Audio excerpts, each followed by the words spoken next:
એઆઈએની ચૂંટણી ચિત્ર સ્પષ્ટ. જનરલની 8 બેઠક માટે 16 ઉમેદવાર મેદાનમાં રહ્યા છે. રિઝર્વ અને જનરલ કેટેગરીમાં સત્તાધારી સહયોગ પેનલના 2 ઉમેદવારો બિનહરીફ થયા છે.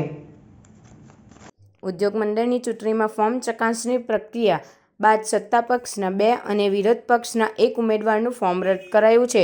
29 જૂને યોજાનાર ચૂંટણીમાં જનરલ કેટેગરીના 8 બેઠક માટે 28, રિઝર્વ કેટેગરી માટે 1 માટે 3 ઉમેદવારો મેદાનમાં હતા. આજરોજ ફોર્મ ખેંચવાના અંતિમ દિવસે આખરે ચૂંટણી ચિત્ર સ્પષ્ટ થયું છે, જેમાં રિઝર્વ કેટેગરીમાં એઆઈએ પૂર્વ પ્રમુખ રમેશ ગાભણી અને કોર્પોરેટ કેટેગરીમાં પ્રશાંત પટેલ બિનહરીફ સત્તાવાર રીતે જાહેર કરવામાં આવ્યા છે.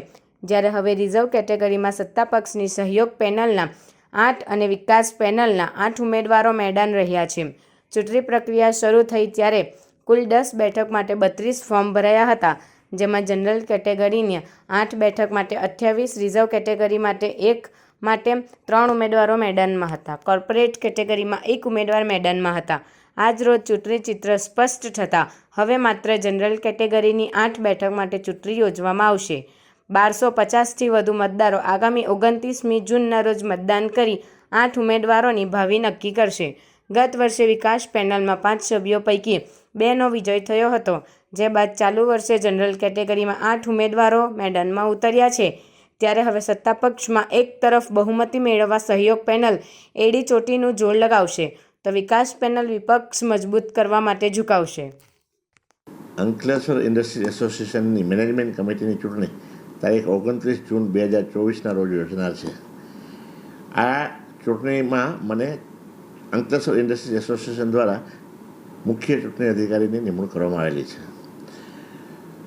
અત્યાર સુધીમાં આ ચૂંટણી માટે કોર્પોરેટ કેટેગરીમાં 1 વેકેન્સી હતી.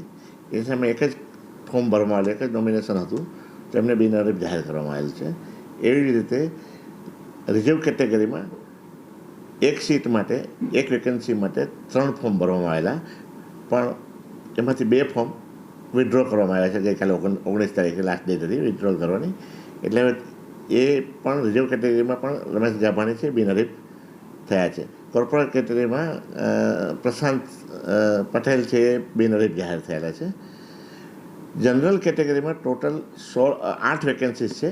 8 વેકેન્સીસની સામે 32 ફોર્મ ભરવામાં આવેલા. 32 ફોર્મમાંથી 3 ફોર્મ રિજેક્ટ કરવામાં આવેલા ટેકનિકલ કારણોસર. 29 વેલિડ ફોર્મ હતા, તેમાં આખર તારીખે 13 ફોર્મ રિજેક્ટ કરવામાં આવ્યા છે.